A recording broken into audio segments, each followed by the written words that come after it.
Au nom du Père et du Fils et du Saint-Esprit. Amen. Je vous salue Marie, pleine de grâce, le Seigneur est avec vous. Vous êtes bénie entre toutes les femmes, et Jésus, le fruit de vos entrailles, est béni. Sainte Marie, Mère de Dieu, priez pour nous pauvres pécheurs, maintenant et à l'heure de notre mort. Amen. Gloire au Père et au Fils et au Saint-Esprit, comme il était au commencement, maintenant et toujours, dans les siècles des siècles. Amen. Saint Ignace de Loyola, priez pour nous. Au nom du Père et du Fils et du Saint-Esprit. Amen. Nous sommes dans le 5e exercice, le numéro 65 du livre des exercices spirituels, selon Saint Ignace. Et nous devons parler de la méditation de l'enfer. Le 5e exercice dit Saint Ignace, le numéro 65. C'est la méditation de l'enfer. Il comprend, outre leurs raisons préparatoires, les deux préambules, 5 points et un colloque. D'abord, une petite introduction par rapport à cette vérité de l'enfer. C'est une vérité, quelque chose qui est enseigné d'abord par la Bible, et confirmé par la doctrine de l'Église catholique. Mais aujourd'hui, l'enfer est mis plus ou moins à l'écart. Pas beaucoup de gens croient en l'enfer. Il n'y a pas beaucoup de gens qui prêchent l'enfer. Il n'y a pas habituellement une prédication de l'enfer. En général, je parle. Et c'est vrai, la pensée de l'enfer dérange. Si cette vie est jolie, si jolie, si les chrétiens peuvent se contenter avec une pratique de la messe réduite à une fois par semaine, avec la finalité de se rencontrer avec les gens, un aspect social seulement de la messe, une finalité sociale, si l'on garde seulement le nom de chrétien pour être associé à une religion, ah ouais, moi je suis chrétien, seulement. Mais on est loin d'accomplir tous les devoirs que la vie d'un chrétien demande, que la vie chrétienne demande. Il est évident que la pensée de la condamnation éternelle à cause de mes péchés dérange à toutes les personnes qui pensent comme ça. Pour beaucoup, l'enfer n'existe plus. Il n'a jamais existé. C'est un conte du Moyen Âge. C'est produit de l'imagination du Moyen Âge. Mais il y a encore une autre opinion. Ils disent, oui, si l'enfer existe, oui, s'il existe l'enfer, mais il est vide. C'est impossible que Dieu, avec étant amour, puisse nous envoyer à l'enfer. C'est l'argumentation qui disent toujours les gens qui disent oui, il y a l'enfer parce que voilà, c'est vide. Et alors, il y a quelque chose d'évident. Si l'enfer n'existait pas, les paroles que Jésus a prononcées dans l'évangile sont fausses. Jésus nous a dit un mensonge dans les évangiles. Et Jésus n'est pas un menteur, au contraire, la vérité.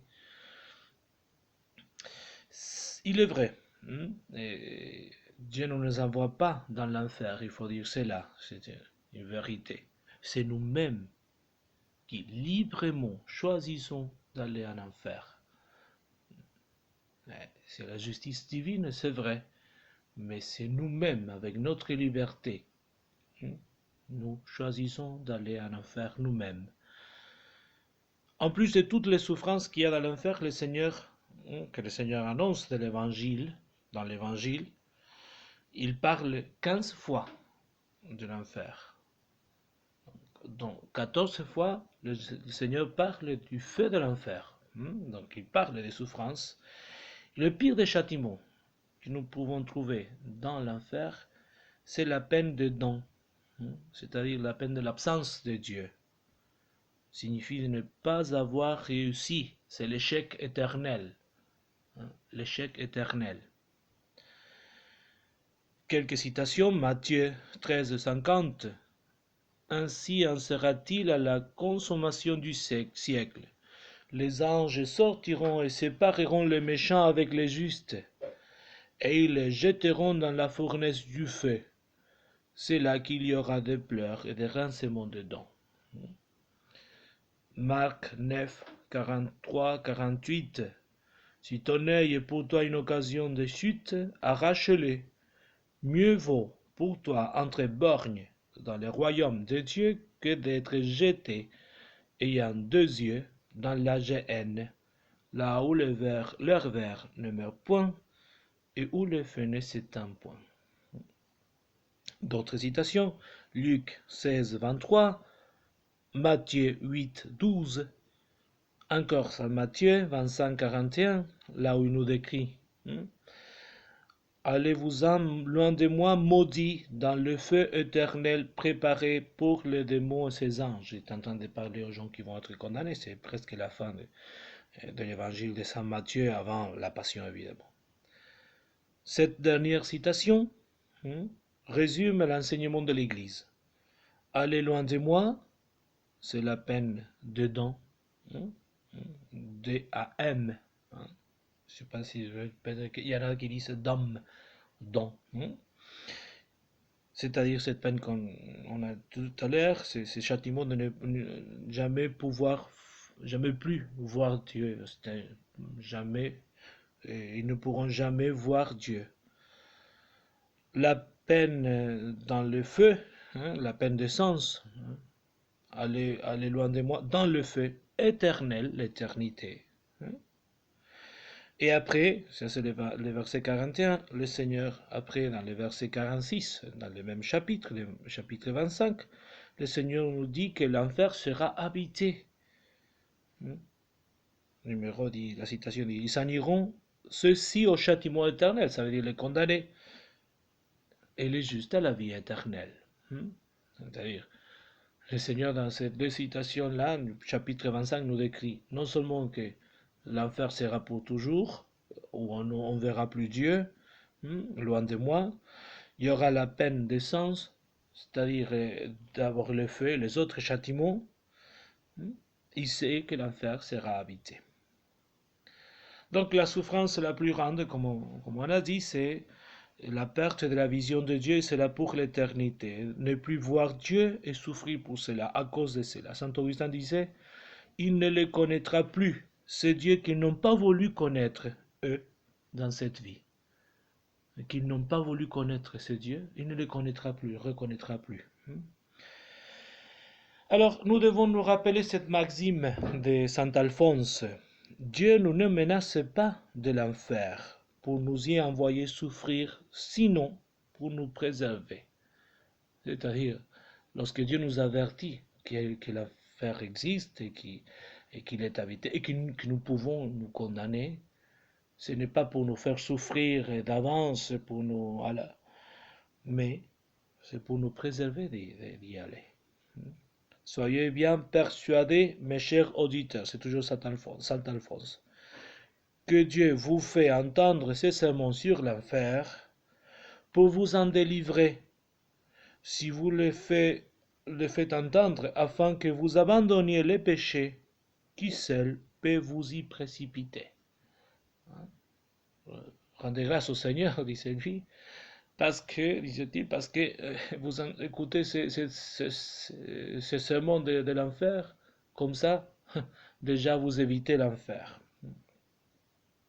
Et Saint Bernard, lorsqu'il prêchait aussi, il expliquait les paroles du prophète, les psaumes 54, une traduction latine, descendat plutôt, in infernum viventes, qu'il descende, ou descendant en enfer tout vivant.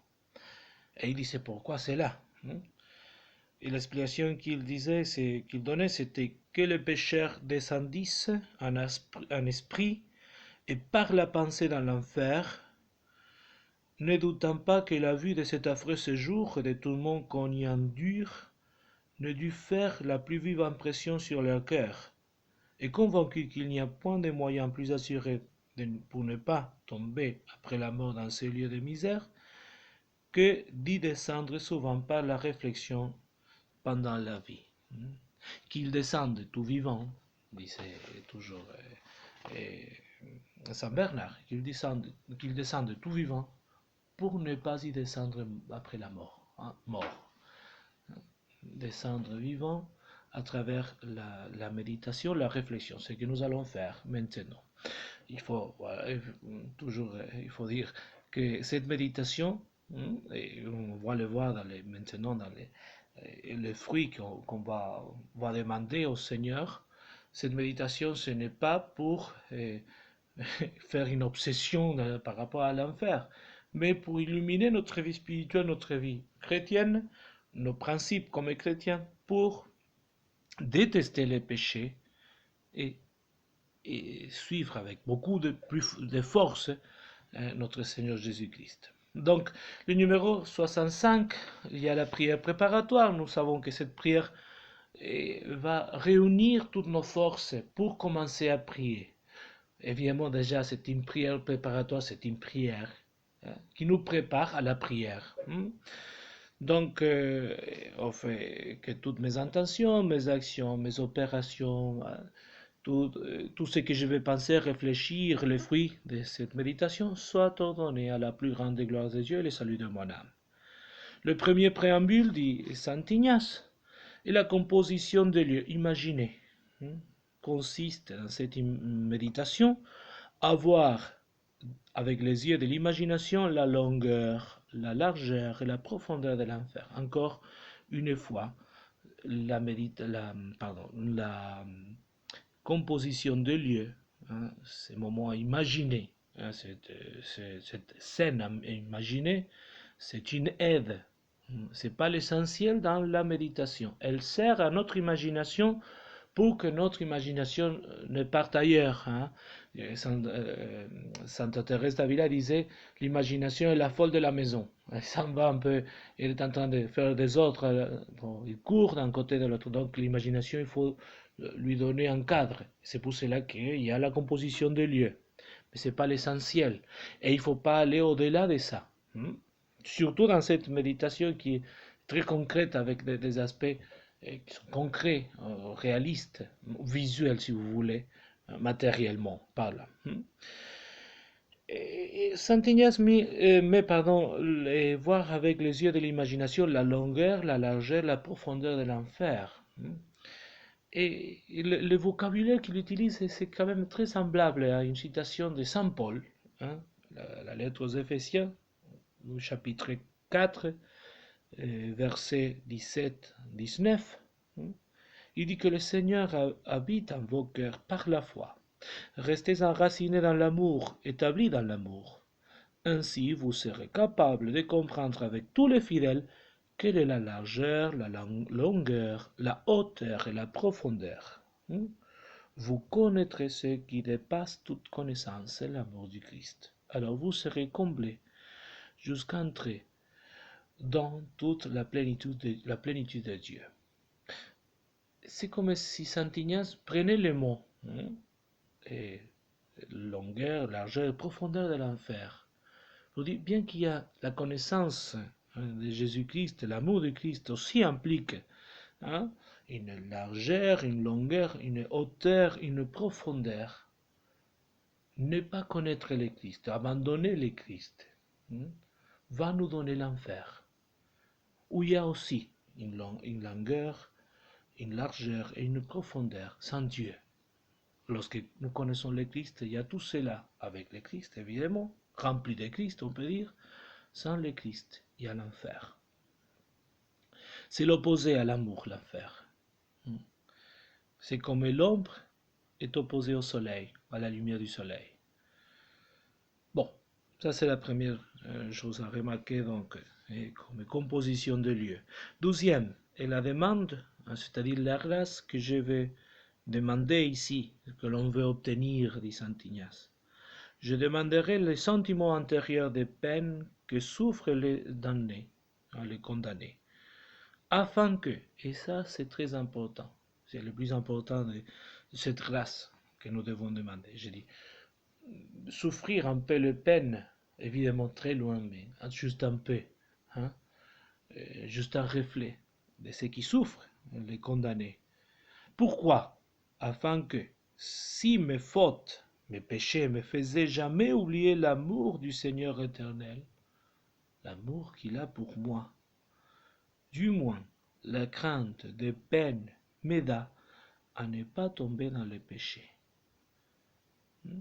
Avoir la peine, la crainte, pardon, on peut dire la peur de tomber dans l'enfer.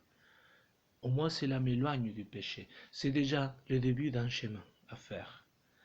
Oui, c'est vrai, vous pouvez dire, c'est pas la perfection, c'est vrai. Il est vrai, c'est pas la perfection. Mais c'est déjà un premier pas.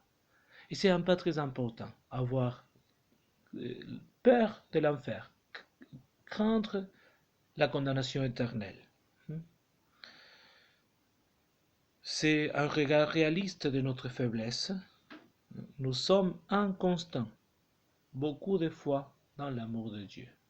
Mais nous ne sommes pas constants à aimer Dieu. Non, on s'en va, malheureusement, derrière les péchés. En effet, ma façon d'agir, dit saint Paul, je ne la comprends pas. Car ce que je voudrais, cela je ne le fais pas. Ce que je voudrais faire, je ne le fais pas. Mais ce que je déteste, c'est cela que je fais. Parce que notre faiblesse, c'est comme ça, malheureusement. Moi, je déteste le péché. Et pourtant, combien de fois je tombe dans un péché, et peut-être le même péché. Ma façon d'agir, je ne la comprends pas, dit saint Paul. La lettre aux Romains, chapitre 7, verset 15. Bon, dans le premier point numéro 66, je verrai des yeux de l'imagination. Pour cela est très matériel cette méditation. Mais il faut se séparer de l'aspect matériel. Il ne faut pas rester trop collé. Parce que ce qu'on va chercher, c'est vraiment le fruit qui est un peu dans la grâce à demander. Et on va continuer aussi dans les colloques, voir ces fruits de la méditation. De toute façon, on continue le processus. Premier point, je verrai des yeux de l'imagination des faits immenses et les âmes des réprouvés comme enfermées dans des corps de feu. Dieu est aussi, dit la Bible, non? La Bible, par exemple, le livre de Deutéronome 4, 24, Isaïe 33, 14. Et Dieu est aussi un feu. Seulement penser à la Pentecôte, c'est un feu qui tombe du ciel, il se pose. Dieu est un feu qui dévore, mais qui ne consume pas. Dévore les sacrifices, par exemple, mais Moïse voit un buisson ardent qui ne se consume même pas. Un amour son amour par l'amour de Dieu agisse comme un feu qui ne s'éteint pas. Mais le feu de Dieu, c'est un feu qui purifie et attire vers lui, qui sanctifie. Et il va parler que parfois on va être purifié comme l'or est purifié par le feu. C'est la purification normale que nous devons suivre et vivre dans cette vie pour vraiment enlever les péchés. Bon, dans l'enfer, il y aura un feu. Et ce feu de l'enfer ne va pas consumer dans le sens, parce qu'on ne va pas s'anéantir, disparaître. Les condamnés vont continuer à souffrir toute l'éternité. Mais c'est un feu sans Dieu. C'est dur l'enfer. Réfléchir sur l'enfer, c'est très dur. Mais pourtant, rappelons-nous qu'il y a un siècle, pratiquement un siècle, non, la Sainte Vierge s'est apparue à Fatima. Et le 13 juillet 1917, ça fait 103 ans, les petits bergers de Fatima ont eu une vision de l'enfer. Et je lis ce que racontait Lucie. La Vierge ouvrait ses mains encore une fois, comme elle avait fait les 2 mois précédents. Le rayon de lumière paraissait pénétrer la terre, et nous voyions, pour ainsi dire, une mer vaste de feu. Plongés dans ce feu, nous voyions les démons et les âmes des condamnés. Cela était comme des braises transparentes de brûlure, ayant des formes humaines en couleur et noircies ou de bronze poli. Elles flottaient au milieu de cette conflagration, soulevées maintenant en l'air par des flammes qui originaient qui avait l'origine de l'intérieur. C'était l'intérieur qui sortait les flammes, accompagné de grands nuages de fumée. Maintenant, elles retombaient sur chaque côté comme des étincelles dans ce feu énorme, sans ni la lourdeur ni de l'équilibre. Parmi des cris et des gémissements de douleur et de désespoir, ce qui nous horrifiait et nous faisait trembler de frayeur. Il doit avoir été cette vue qui me faisait crier, parce que les gens disaient qu'ils m'entendaient. Lucie a commencé à crier. Les démons étaient distingués des âmes des condamnés par leur ressemblance terrifiante et répulsive aux animaux effroyables et inconnus, noirs et transparentes comme des charbons brûlants. Cette vision durait seulement un moment. Grâce à notre bonne mère divine, qui à la première apparition avait promis de nous prendre au ciel. Sans cette promesse, je pense que nous aurions mouru de terreur et de crainte. Seulement la vision. Et comme la Vierge leur avait promis aux trois bergers qu'ils iraient au ciel, et ils se sont, accrochés à cette promesse de la Vierge, et cette vision ne les a pas fait mourir, parce qu'elle est tellement effrayante. Saint Vincent de Ferrier, on a célébré cette fête il y a quelques jours, un mois d'avril, au début d'avril, ajoute qu'auprès du fait, après le feu de l'enfer, le nôtre perd toute sa chaleur. Tellement fort, c'est une méditation. 12e, le numéro 67. Dans le 12e point, je vais entendre, à l'aide de l'imagination, les gémissements, les cris, les clameurs, les blasphèmes contre notre Seigneur Jésus-Christ et contre les saints. Dans l'enfer, il n'y a plus l'amour, il n'y a que la haine. Les gens, les condamnés, les démons détestent, se détestent entre eux, ils détestent tout. Bon, c'est là qu'il n'y a que des cris, des clameurs, des blasphèmes. Sans l'amour, ce qui manque, c'est évidemment, on manque à la charité. S'il n'y a pas l'amour, il n'y a pas la charité. Il y a le manque d'amitié entre les hommes, et qui finit avec le manque d'amitié avec Dieu. Nous soupirons dans ce monde pour la parole de vie, et nous devons avoir ce désir d'entendre la parole de Dieu. Les paroles dites par Jésus, les paroles prononcées par Jésus, nous devons soupirer pour ces paroles. C'est la parole de vie. Le Verbe, parole, qui est lui-même la voix du Père. Il est la voix du Père. Et nous désirons, nous devons avoir le désir d'entendre la parole de Dieu. Mais pour cela, l'enfer, c'est tout le contraire. C'est le blasphème, le gémissement, parce qu'ils n'ont pas écouté la parole, le Verbe de Dieu. Les actes des apôtres, le premier verset, chapitre 1, verset 1, comme dit Saint Pierre, l'évangile de Saint Jean, chapitre 6, verset 68, à qui irions-nous, Seigneur? Tu as les paroles de vie éternelle.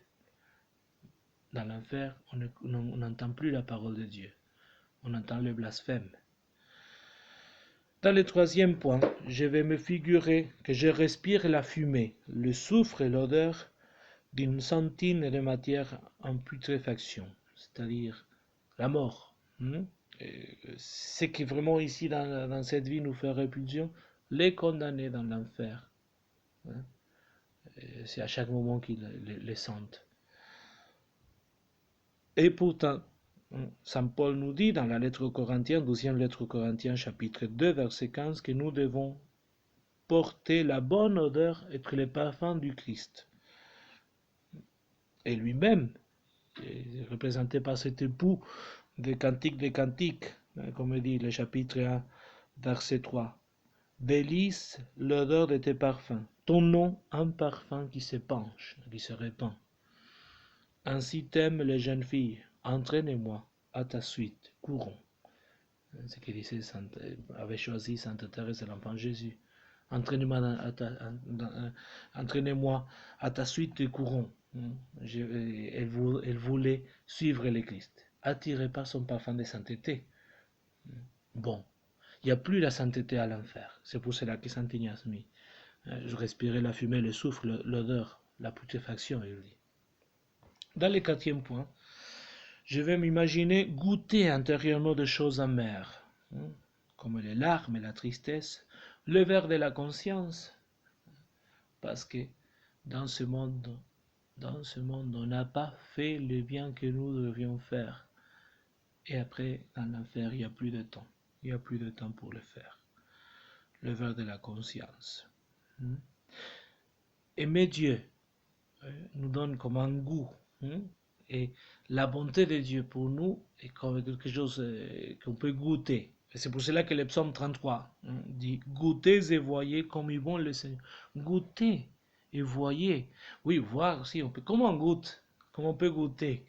Parce que l'amour de Dieu, la bonté de Jésus est tellement bien qu'il envahit même les goûts. C'est comme si c'était en train de nous rassasier avec un repas savoureux, et c'est accomplir la volonté de Dieu, parce qu'on voit la bonté de Dieu. Goûtez et voyez comme est bon le Seigneur. Dans le cinquième, je toucherai les flammes de l'enfer, m'efforçant, dit saint Ignace encore, de comprendre vivement comment elles environnent et brûlent les âmes des réprouvés. Je ne sais pas si vous vous rappelez, vous savez cela, Saint Jean Bosco, il avait des rêves qui étaient mystérieux.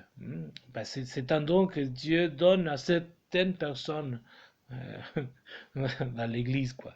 Et d'avoir des rêves, parce que parfois les gens pensent que les rêves sont tous des messages de Dieu. Bon, il faut savoir discerner. Pour cela, vous avez le rêve de discernement aussi pour la 12e semaine. Mais Saint Jean Bosco avait ce don de Dieu, unique, on peut dire. Mais il avait des rêves qu'il interprétait après et racontait à ses jeunes. Un des rêves était rêver l'enfer. Et il est allé.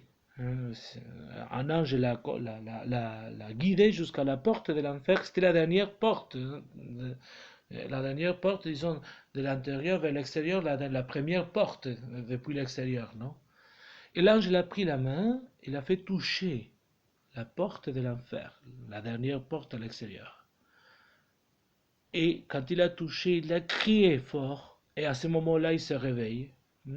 Le rêve est beaucoup plus long, on peut le trouver même sur Internet, je le lis aussi. Et il touche, et il dit Saint Jean Bosco, je me suis réveillé et ma main était gonflée, brûlée. Et jusqu'aujourd'hui, il montrait sa main aux jeunes. Ils ont regardé. Le rêve est devenu presque réel dans sa main. Il avait les signes qu'il avait touché la porte de l'enfer. Et complète avec pourquoi les jeunes tombaient dans l'enfer, le péché de l'enfer.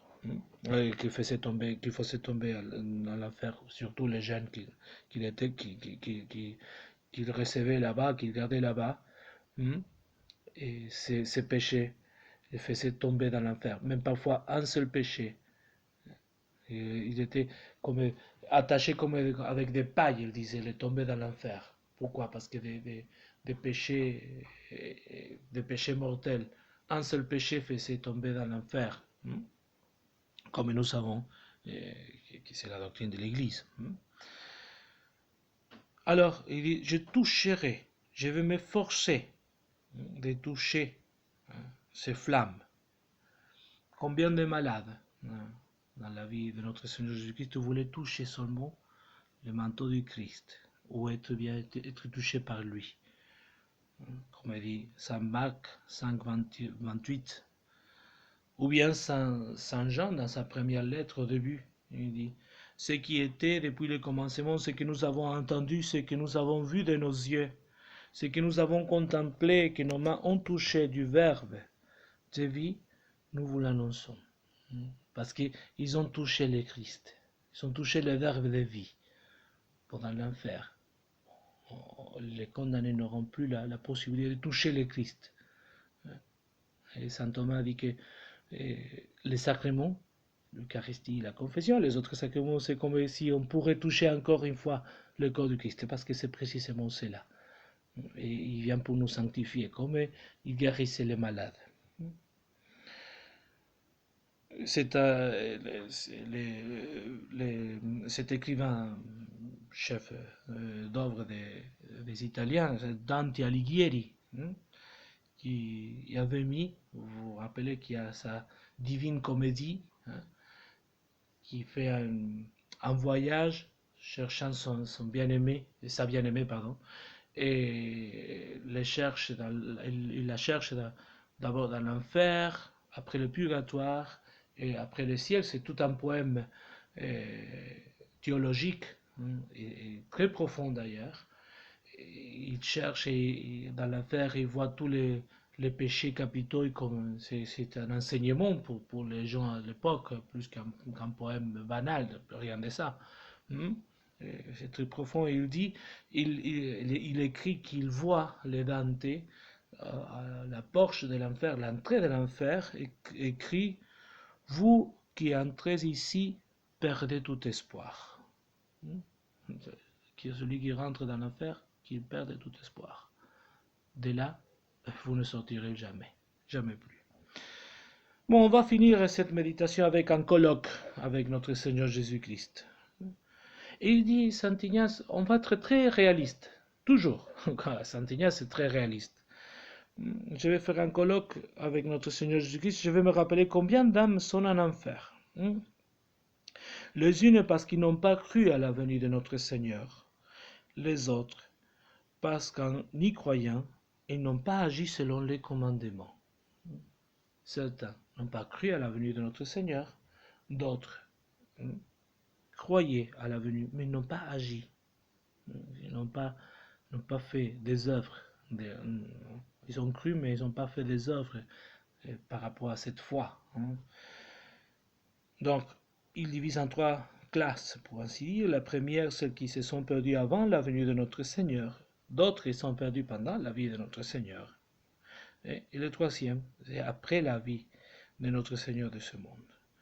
Et là, c'est très important, parce que c'est le colloque, ça fait partie aussi des fruits. Je lui rendrai grâce de ne m'avoir laissé tomber par la mort dans aucune de ces classes, me rappelant au contraire comment j'étais toujours, jusqu'ici, l'objet de sa grande compassion et de sa grande miséricorde. C'est-à-dire, le plus important, c'est que jusqu'aujourd'hui, tu m'as donné une nouvelle chance. J'ai encore une nouvelle chance. Et je terminerai en récitant Notre Père. Et après, il y a une note. Et le numéro 72.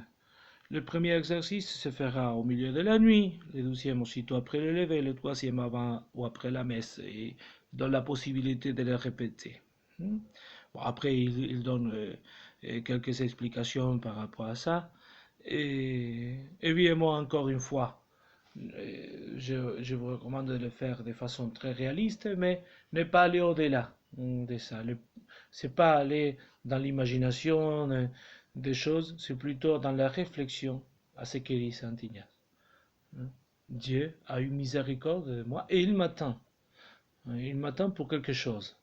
C'est ce qu'il va nous proposer dans la 12e semaine. Parce qu'il nous a donné une nouvelle chance.